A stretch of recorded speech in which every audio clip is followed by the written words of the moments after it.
First of all, in my language, Mudich Cadillac, Ngoni Gajogang. Mudich Cadillac Kulangara. My eyes are happy to see you in Bibbulmun Heartland. Welcome, welcome, welcome. Thank you, and welcome to this, the 6th Stations of the Cross here at Wesley. I have the sense that I'm in sacred space, and I don't mean that I'm in a church. I mean that I'm surrounded by works of art which are reflecting on the last days of Jesus and are bringing to us people's experience, sharing it with us from their heart and soul and expressed in their artwork.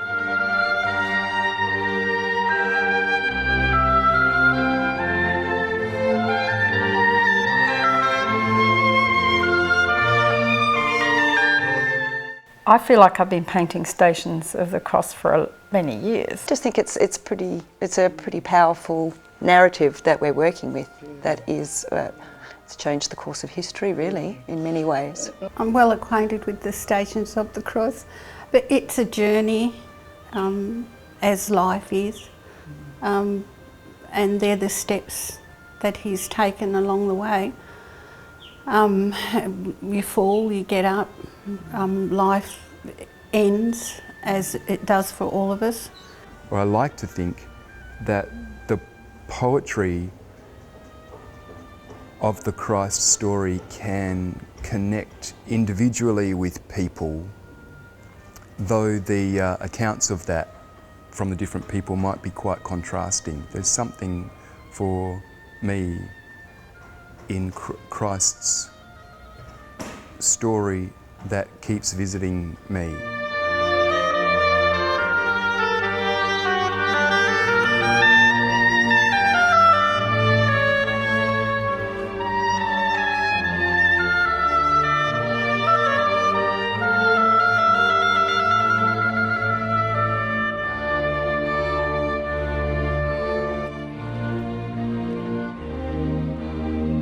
When you go to make an artwork, what comes out is your own nature, which is inquisitive. I think most artists or creative people are inquisitive about the world around them. I hope it connects with whoever's looking at it and they see something in themselves that connects with the work and that feeling of light, and maybe think a little bit deeper about who they are and where they're going, and especially at Easter time.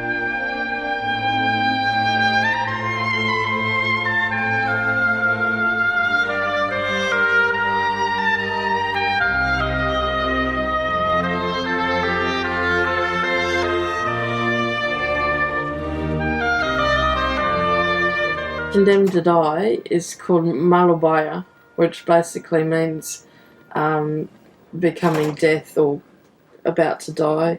Majority of our population, the blackfellas, the 3%, are under 25, 30 years old. There's so many kids, young people going into prisons now. You have all these people that fall through the cracks, people that believe in, that not necessarily have committed a crime, but people that are wholly innocent, people that can't understand the language, don't understand the law, are afraid to engage with the law but end up going inside. You've got other people that take on responsibility of a cousin or a brother or something out of a traditional sense. You've got intergenerational trauma where people are mentally ill and go inside.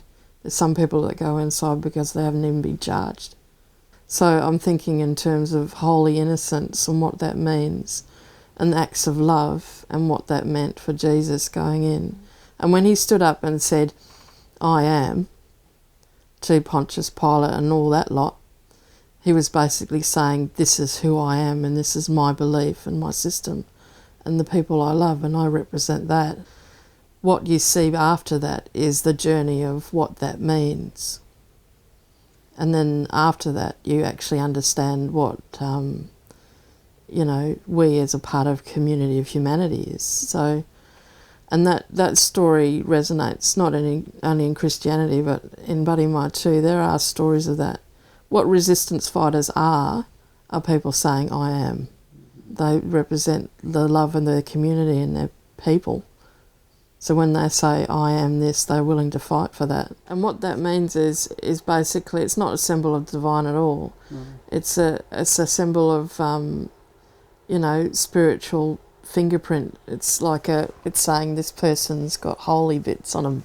It's like when you see something that's really, really good and it's almost like, whoa, like, you know, you see something about them and you can't define what that is, but you got to make something emphasising it. When you're in a place of bad situation, you parts of you is reaching out for help, and then some is giving you, and everything else is the thoughts of his freedom gone, and that. But it's not it's empowering for that. There's got to be an element of empowerment in any image I make. So there's a relaying of a life that's there with him. There's little trees, that's the Garden of Gethsemane and all that lot. And you know, also the scrub where he comes from, so it could resonate for that as well. And then you've got little symbols for goanna, which means running fast. So it's also a symbol of blood running fast, like, you know, getting that sort of feeling. You've got emus running fast, there's emu tracks. There's also bushfires, which are running fast. There's a little bushfire symbol there. So, and there's also campfires as well, which is like, those are all the connotation images of something that's running very, very quickly. They understood that Jesus was a freedom fighter and that he represented the power of one person doing good. You either have the choice of being a super baddie or someone who's super good and can change things for other people. And what he represented was that whole idea that it only takes one to do good. The story of Jesus is based on basically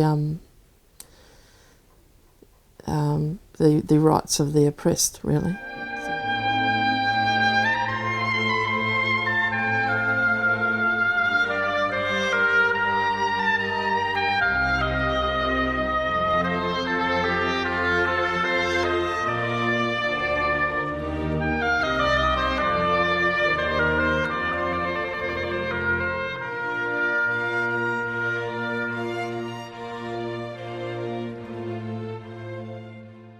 My interpretation is Jesus was a soldier. Well, the soldiers, my uncles fought and died in the First World War.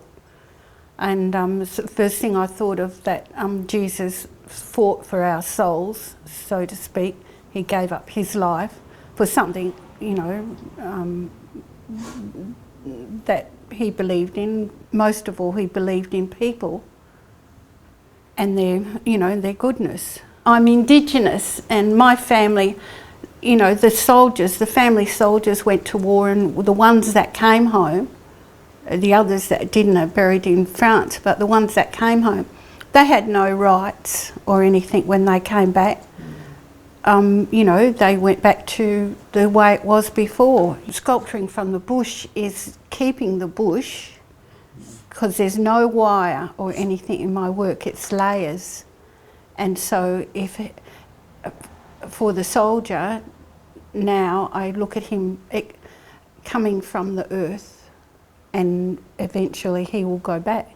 He's made from palm fronds, and that's all he's made from. And then the bits here are the palm bark, the seed pod part that falls off. It comes off in a big skin, and they're cut into strips.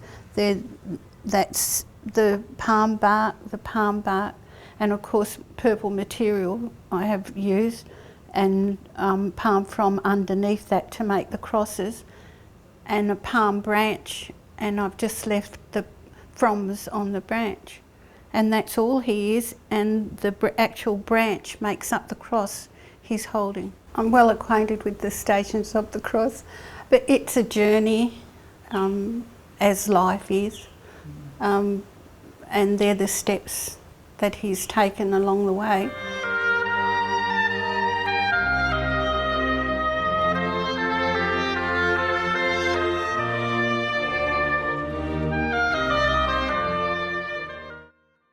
This will be suspended up near the roof of the church, and the lines will come down, and then at the bottom of each one there will be salt crystals, and that salt crystals will appear in a ring or a silhouette that represent the body of Christ in the act of stumbling. Yeah, pretty quickly I went to the idea of Christ's physical stumbling or falling as a metaphor, less the physical one and more a symbol for his an existential kind of tripping. Like, I kind of imagine Christ dealing with this fibrillating self-belief around being divine or human, and that moment of fall where I guess he has felt convicted to go through with this, the most harrowing end result, the penultimate kind of thing of all of that he's been carrying on about for all this time. I just wondered about that little trip, you know, that little, of course it was a physical thing, but I wonder how much it was a moment of failure of belief or doubt. And I guess I am intrigued about that as it relates to any of our best intentions or most sincere beliefs. I was thinking about the cross and how often in the text cross and tree are interposed with each other. Often in old hymns they talk about Christ on that wretched tree and things like that, which seemed a really interesting, it's a nature reference. It's one that takes it away from the deliberation of human hands creating a piece of grotesque furniture to torture someone on, and it somehow takes it back to some natural reference, which seemed really odd. And then the references of Christ and the fig tree. There are all these cross references that I found really interesting. So in fact, having a tree that's an ostensibly uprooted dead tree seemed to have some resonances with our time where the natural environment seems at least under threat.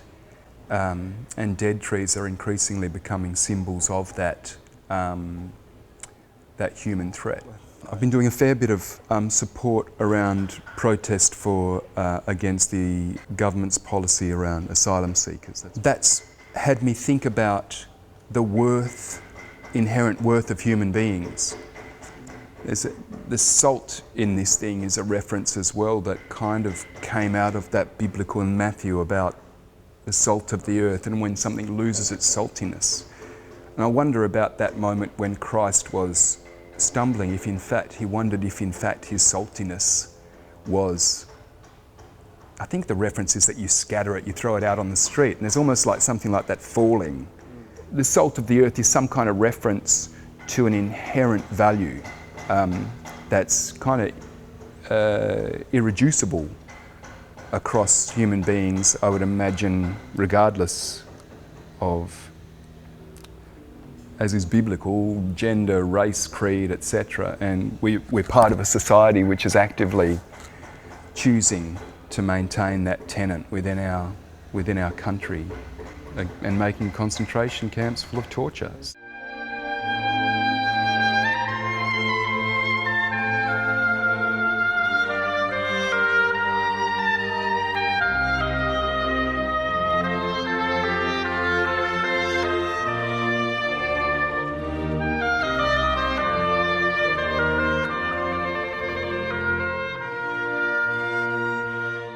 I was invited to participate, and then the letter came to say for the artists to pick the station that they were most interested in.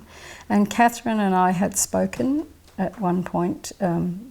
She knew some of my personal story, that I was dealing with a situation with aged parents, and I just said to Catherine, it has to be station number 4, Jesus Meets His Mother. It was so timely, Don, because I had been for many years dealing with a mother with dementia, which is a thing that so many people are dealing with at this moment in time, in history. And I just felt that that was where my heart could go. That's where I wanted to go, I think. That resonance of wanting to deal with the personal, but actually then go out more to the bigger story. So I just started, and what started coming up was, initially, you can see by the work behind me, is the actual structure of the work had a cross sensation going through it with 2 panels at either side and a small panel at top and bottom, making a symbol of the cross. One day I went down to visit my mum, and I was just sitting with her, which you can do quite beautifully with people with dementia. You can just sit, and she's so gracious, and it was such a lovely afternoon, and I was just sitting with her, and her hand clasped in mine, and I went, aha, this is my mum, but it can be other people's mum, and that's where I wanted it to go. I didn't want it to just be about me, because I wanted it to go out beyond that. I didn't want it a portrait of my mum per se. And so I came home and thought, that's something. I want to hang this on. And then I went back and took photos of her hand in my hand, which is a panel down the bottom. So I thought the position that I can talk about this for me is from the daughter to the mother, and then a mother to a daughter sense. And it just unfolded from there. And the images that I've used on the side panel, I was thinking about the journey that we have of on this earth in a binary sense from birth to death, and that brings in that notion of being given life by your mother, born, and then that idea of being in this whole big story. And it is a big story, so very difficult to just do in one image. But while I was doing the whole painting, I was going through a whole lot of feelings inside myself and finding a kind of a peace somehow. I don't know what it is. It was helping me. It was helping me with this journey that I'm dealing with my mum. And so I went quite through a bit of sadness and a sense of loss, but also a sense of comfort. And so found compassion for myself in a way. I didn't push myself so hard. I was allowing myself to be a little bit more relaxed and settled with the idea. The images down the bottom, I was thinking in the context of the Christian Pieta is very, there's the compassion and soft empathy, and there was a sense for me that I wanted to come right down into a sort of almost a primordial based level of you could almost hear this figure howling, and it's an image from an artist called Kathy Kollwitz, who was working around wartime. She's a German artist and did an awful lot of works about death and dying around all that wartime. And this was an image she actually posed for herself in front of the mirror with her son. He was 7 at the time. He wasn't dead. She modelling for her, and I just thought that is the image I wanted to have down there. So I feel like I've been painting Stations of the Cross for many years.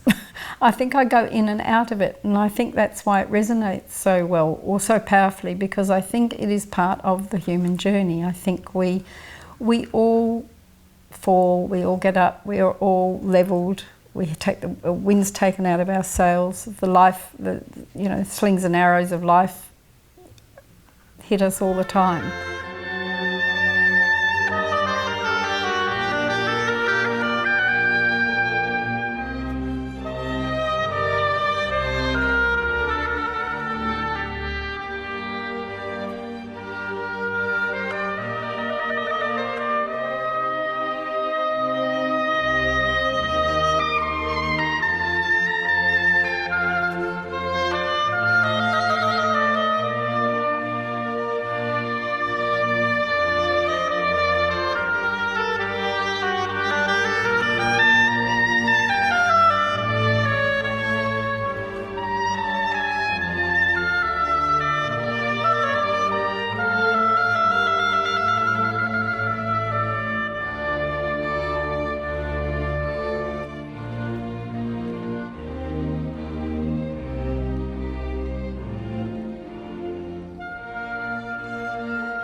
So I spoke to my employer, who's a priest, got a bit of a feedback from him. Then I went to a very close friend who's very into it, and she got so excited. So that's my favourite station. And so we had this long discussion about what it means, and she actually had a beautiful book that she loaned me that had lots of depictions of different aspects of the stations in it over time.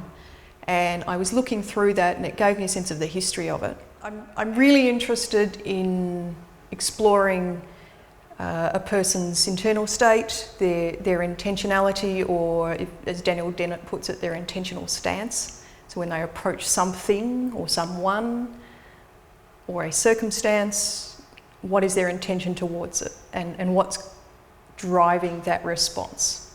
I didn't feel like a painting was going to do the job. I felt it needed more power, more intimacy than you can get out of a painting. So I started thinking about, well, how can I recreate that experience, whether it's from Veronica's point of view, showing compassion, or the point of view of Jesus who's in need of. And that's where the stimulation comes from. It's about finding the face of Jesus in us. And that's what I was looking for. So hence the footage that you see. Sometimes it's the person in there is the one in crisis, and we as the viewer need to become Veronica, and in other times it's Veronica's in the image and we just appreciate her compassion. I went looking for really powerful moments of compassion, and the one with the son nursing his mother in her last hours, I went looking for images like that because I'm very conscious at the moment that my parents are ageing rapidly, and I've had a few instances in the last 12 months where that's been really, really brought home. The war zone one, you just see these incredible acts of selflessness. They're total strangers, those people. And that guy got in the line of fire and got shot at, and you can see the shots firing at him as he's dragging the guy out. I mean, that's Veronica right there. I went seeking images that had that intensity for a reason. I want you to be moved by them.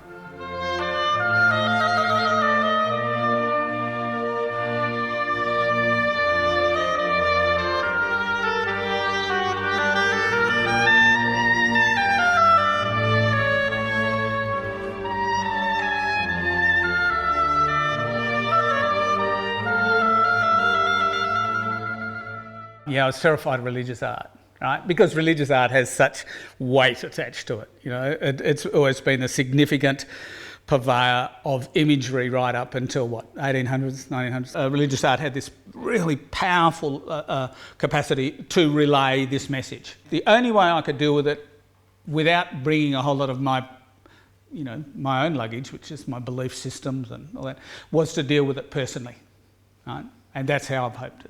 I've related it. So I've related it through, we were talking before, I've related it through that idea of pain and personal pain, right? So I've experienced that myself, where say fencing, for example, and you're dragging strainers around all day and you do it for a week, or you're shearing sheep or whatever, being a farmer in a previous life, that it was really bloody hard work and painful. You carried pain all day. So I'm thinking, this guy that was, going from point A to point B, lugging this massive cross behind him, and all the meaning of the imagery that's expressed and how it's been interpreted through Christianity, I thought, okay, I'm not going to go. I'm interested in what was happening to him personally and his personal pain. I would suggest that the Stations of the Cross is most probably a bit like an artwork, and the fact that everyone takes something away that's personal to them from that journey. This is oil paint, and I've been experimenting with oil paint for the last 10 years or so, and this last year I've finally been able to crack two of the big problems I've had with Heavy impasto oil paints don't dry. In fact, if they get more than half an inch, they just stay wet and they'll run, and it's a problem.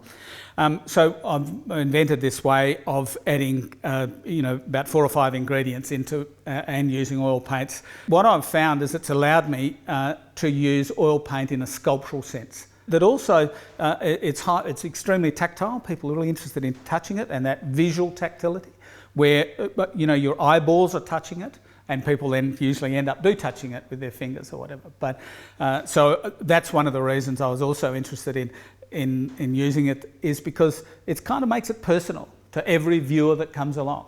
Is they will see something that no other viewer has seen before. It has the capacity to express that idea of pain. Just all these, where it's tight and crunched up, and and that's what happens when we're in pain. We retract, and we become cut off. And I think it kind of has that capacity with the colours that I'm using to maybe express that. And I don't think I could have used any other material to do it.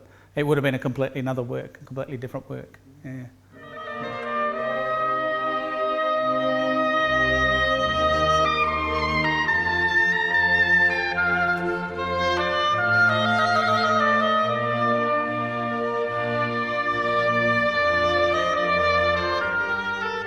The first part of the process for me was, again, trying to do some research on what exactly was meant to have happened at that point, and what he said to the women, and what was the metaphor for what he was saying. Once I got what I thought he was about, which seemed to be about self-indulgence and what else was going on around them, which was bigger issues they should be focusing on, that's then how do you represent that in a way that it wasn't too literal. And then it's that thing about trying to live in that, like how would those people felt under those circumstances?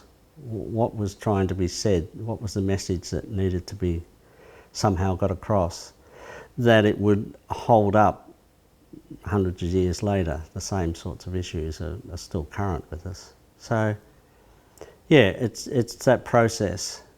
First of all, what is it that's trying to be said, and then how are you going to address that in a way that's relevant? No, I just thought, how do you represent somebody being self-indulgent? And I mean, we don't have to look far in contemporary society to find that. I remember somebody saying to me a few years ago that dignity and grace hold no currency in contemporary society. And so there's those sorts of images come to mind, whether it's a phrase in what somebody said to you, or an image you've seen. And certainly the image of people taking photos of themselves, I mean, to the point where you now got a selfie stick so you can get the camera far enough away so you can get even better shots of yourself. I mean, it's the world we live in. It's very self-indulgent. And the camera is a part of that. I've always been fascinated with the camera and that notion of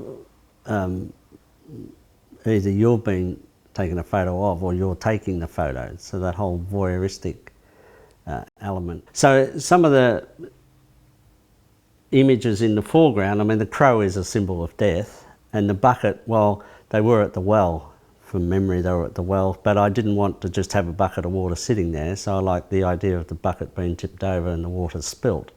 And whether that's about spilt blood or whether it's just water, because there'll be a little field of wheat around these iconic objects here. So whether that's just a notion of water nourishing new growth, which is following up from the bucket and the crow, so it's from death comes new life.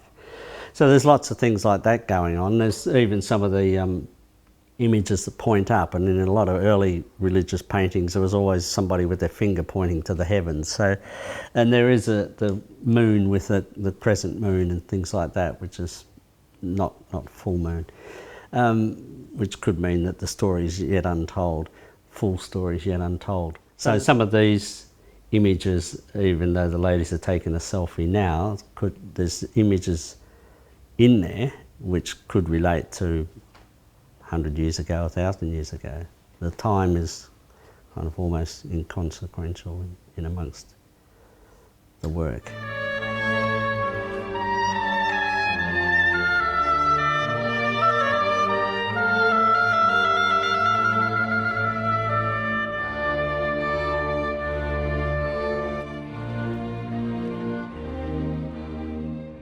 When I thought about doing the work, I sort of looked back at all the images I've seen in art books since art school of how that's been rendered through Flemish art and the Renaissance. So I kind of looked for material and DVDs on famous paintings of Stations of the Cross and how I was approached by different people before I kind of locked in on the way I'd approach it. It came out of the idea of being in a room, and I thought, because I was so into this idea, because I thought it's such an honour to paint something like that because of its history going way back, I thought I'll visit the Wesley Uniting Church and have a good look around and see what I can see. And I noticed a bit of light coming through a stained glass window, and I thought immediately, I want that in the painting because it's evocative, light crossing a room, and often you see little specks of dust of light. It's almost like a star trail, a Milky Way effect. I remember looking at a lot of paintings, and then I recalled seeing a stone sculpture of an ancient head that was supposed to be a rendering of what Christ might have looked like, and I thought the weight of that feeds into the falling of the falling of Jesus, and it's also a huge weight of humanity in the past and history, and you know the way it's rebounded over the centuries. So I thought that would be an interesting approach, and then I kind of thought instead of being in the open area where he would have been pushed or walked, maybe inside of a room. So yeah, I kind of locked in on this idea, and I was going to have it very simple, just a head falling in the room, and then other ideas started to come out of that, so I just kept going. Been brought up a Roman Catholic as a child. I think the weight on Jesus and the expectation and what he had to face and go through was probably, as everyone sort of goes through a little bit of that in their life or through friends, and where something happens, and you've got to face yourself deeply, and I think that's a great weight, and ultimately you're alone at that time and in that moment, and that was a big part of the heaviness of a stone head falling. Because basically my painting's always about light in one form or another, I started thinking about computer and symbolism going back from the 60s, early Star Trek flashes of computer, what they thought a computer might look like with little lights flashing and things like that. And I thought, well, a lot of young people particularly, or everyone I guess, looks at computers as their kind of answer these days. So they look through it, and the Jeshua file completed is like the Aramaic form of Jesus' name, and it's like it's not completed, but it's nearly completion on that station. It's heading towards completion, and the computer sort of makes up, if you like, what the image looks like. So it's gridded, and that grid is finished, and it's moving then on to the way Pontius Pilate feels about his role in the whole issue. So he's still initialising, and the form hasn't taken complete shape, but the grid's appearing on how he's viewed as a Roman and how the Romans view their heroes or leaders on plinths and marble and things like that. So there's a connection between the two that's always going to be there through history. So I hope it connects with whoever's looking at it, and they see something in themselves that connects with the work and that feeling of light, and maybe think a little bit deeper about who they are and where they're going, and especially at Easter time, and I think it's a special time.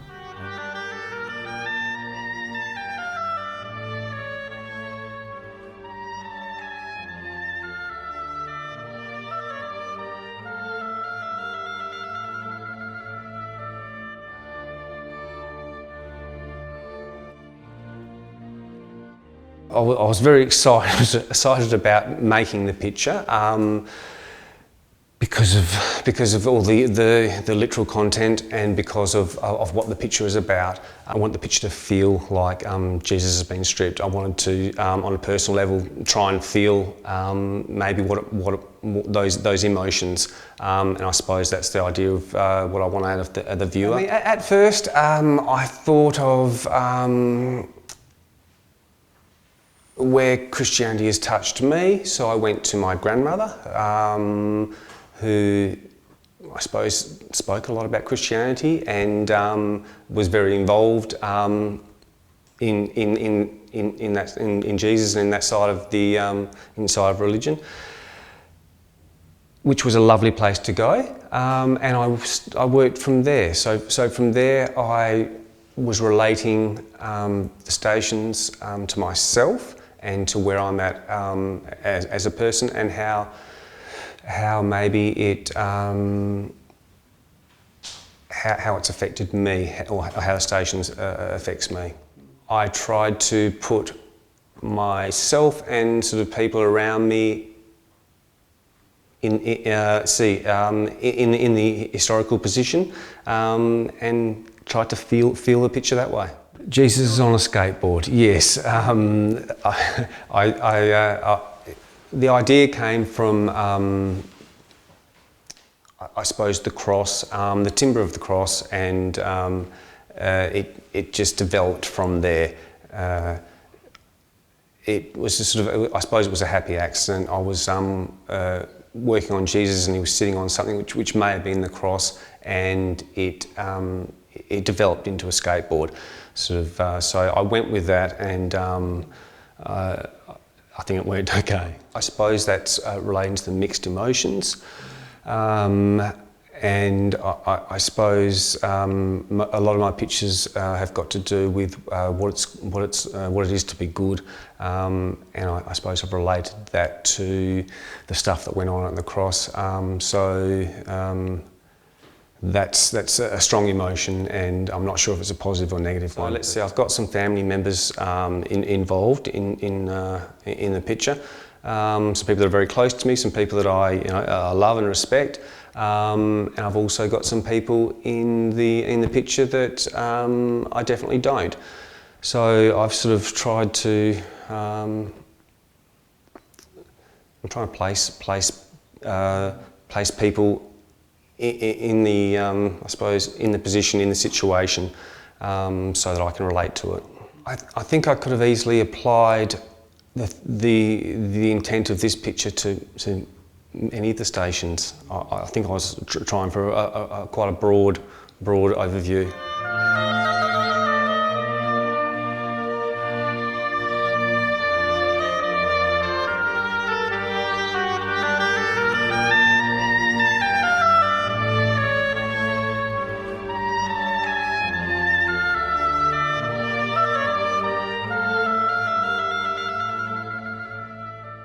I went out to the Western Desert to visit Mrs. McLean, my old friend, who's in aged care out at Wannon, next to Warburton. On the way, before you get to Warburton, there's an outcrop of Xantheria, and my two friends and I, we stopped, and we went around taking photos of the Xantheria, and I happened to see this stick, a big flowering stick, had completely broken off, and it was just shattered on the ground.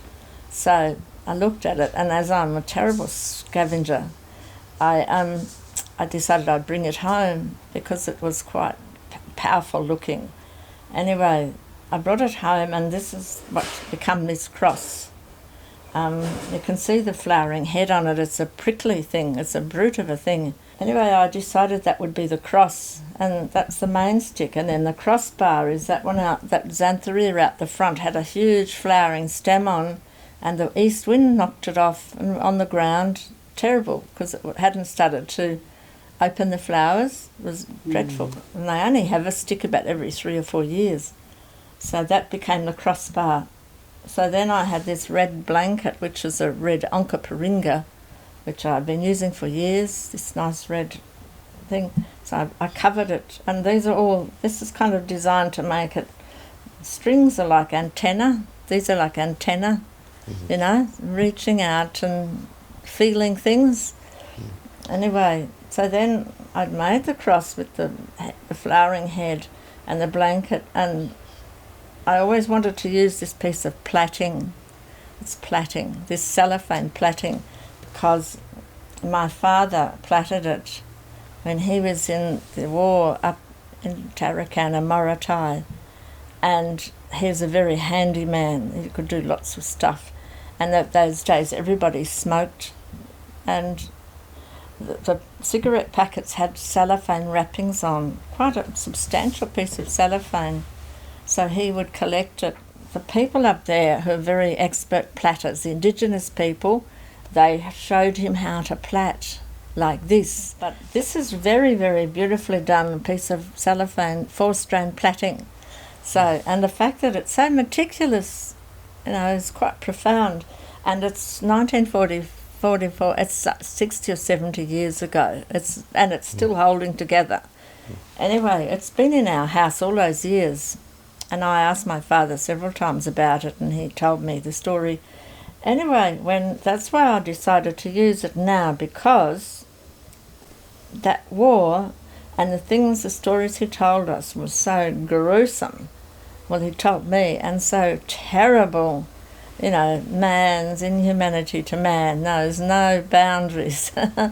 And so, really, this is about the way that we crucify each other.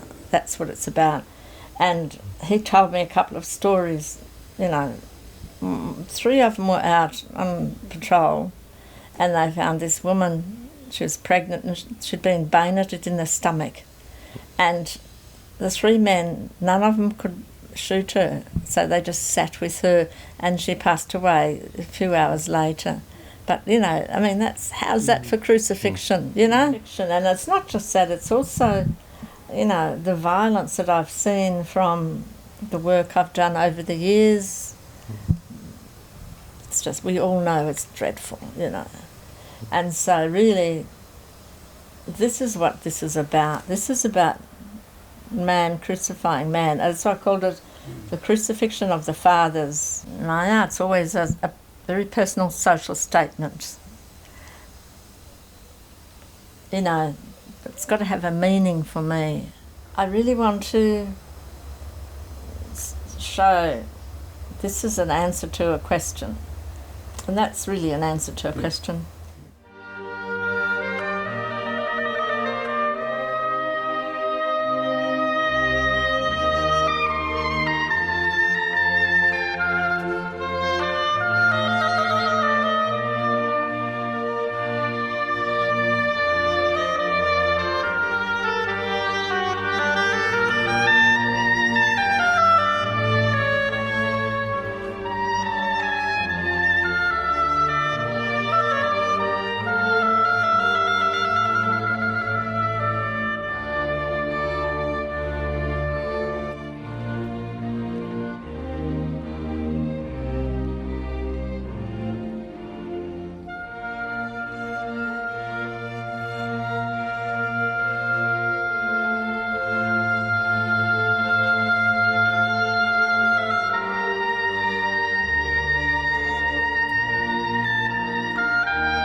He didn't have to die, but he did it for us because he cared and loved us. Yeah, I think that's the message.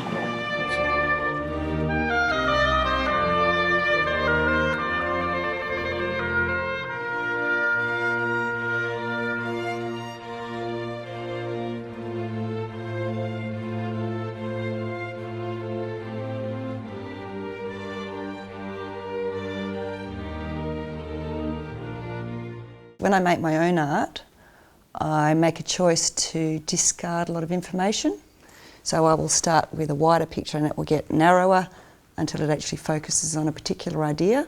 And in the process of that creation, or these ideas might come and they get flung away until it's more concentrated into what I want to do.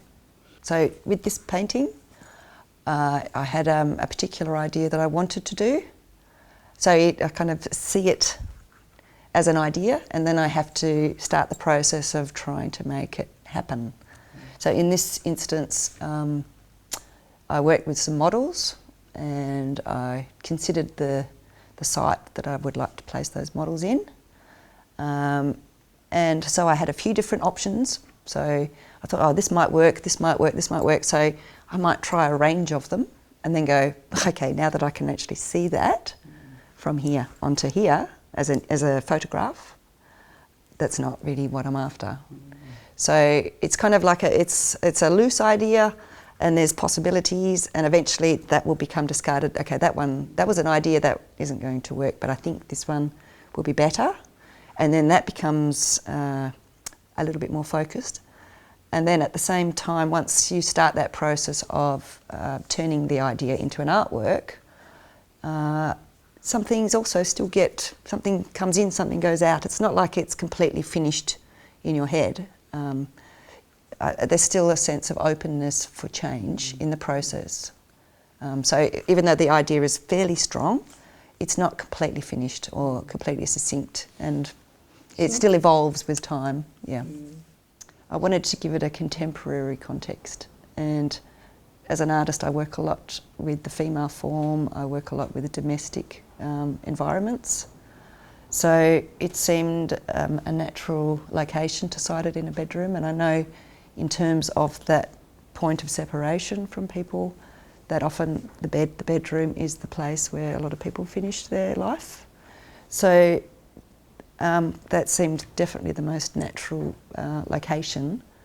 And I've often worked a lot with fabric as being almost like the shell of our bodies, even though we have a skin that covers our body. In actual fact, our clothing or the fabric that we enclose our bodies in, I think is an extension of our own body. And so that, again, it became kind of like the bed sheets could become a shroud. The fabric fits the form of the body. It becomes, in a way, a little bit more, gives other people more scope for interpretation. So by using the sheet as a shrouded garment, it could become contemporary, but it wouldn't have to cite it into a very particular time frame, if that makes sense. So that was quite important for me, and I love working with fabric as a substance. I think it's about the body. So that was kind of a lovely opportunity to do that. I think I was saying to you earlier, I think there is something about our particular time of life where we have dealt with people's passing. We've had to mourn, grieve, come to that point of understanding that there is a point of separation that is astoundingly powerful, because it's life and then it's death, and it's amazing as a point to try to capture. In my mind, I was trying to feel, trying to understand, and I do understand. I've had to deal with people that have passed in my life, to try to capture that as an essence of somebody having to deal with a figure that had passed away. And I guess by having it in the bedroom, it's that idea of if something's coming off the cross, this is the figure. So while you have a figure on the cross, it becomes an iconic form. Once it's off the cross, it doesn't have that sense. It becomes about humanity, it's about people. So the shrouded form, that point of contact between two people, and obviously cited as the Stations of the Cross, we know that this person has passed away, and this is somebody who is dealing with that. So that's, in my mind, I was kind of remembering different points with other people that I've let go, and trying to get that across to maybe somebody that would be viewing the work, to, if they didn't have that experience, then to maybe feel it somehow with what I was doing. I feel like I have an understanding of that point when people have, when it's, I've let my grandmother go, my father go, a very good friend I went to university, my stepfather, just in the last seven years, those people, and then in the past there've been other people. But for myself as an artist, I find that a really fascinating moment. Like, I know it's a kind of a taboo area in terms of our culture and in terms of investigation, and obviously it's something you can't really investigate as an artist. But I think if you know that sense of somebody passing that you've loved, then you can feel it. And I think it was not that you spend that whole moment that you're painting, or the whole time that you're painting, mourning that person or thinking about that person. It's more that there is a sense of understanding of what that sense of loss feels like. So that just from the skills that you have and what you can do, that was kind of what I was trying to think about. Except I didn't want it to be a heavy moment, because I don't think it's a heavy moment. I think it's just part of life. It's just a point, which is another reason why the figures were shrouded, because I don't think you can portray in a portrait singularly what that would feel for people. I think it's a feeling we have and we understand, but I think different people deal with it differently. So by shrouding these figures, it makes it more enigmatic for people to interpret their own sense of what that would be like. So there's kind of room for other people's interpretations, because you haven't closed it down too much, if that makes sense.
I wanted to make the station that I had contemporary. I feel it's the churches and the religions of the world at the moment are being resurrected because of all the strife that we have around the world. And so I wanted it to make it contemporary. I used the cross to represent the whole of the religion. And I've done it in this manner because all religions are made up of little cells of people. And that's represented as the patches that are on the metal, or the metal patches I should say, and all the nails are the parishioners, or the people within that group, and then they build the religion, and so you get multiple layers of these people over the years, and and that's what that's sort of representing. I put the cardiograph machine on because. Ask anybody at the moment, and I would say if you said, how does anybody get resurrected? They'll say, it's that whoomp machine, the one that starts your heart again. I wanted it to be so that you could feel as though that cardiograph machine was actually going across the heart of the community that it represents. And the cardiograph machine itself, it's got the little churches as the blips as the resurrection happens. Because it's representing the church or the religion as a whole, I felt it needed to be bigger than something that might fit in your church in the church, and not be too big to walk around and get in the way of other people's work. So when I was thinking about it, I was thinking, maybe I can put it outside. When it goes out into the sunshine and it's on that pavement outside, the sun's going to hit it, and I'm hoping that it's just going to fire all these sort of rays of light off of this cross, which will give it a very spiritual feel, and it will come alive, which is the whole point. You know what I mean? That's right. It's that sort of. It's the resurrection story. Yeah.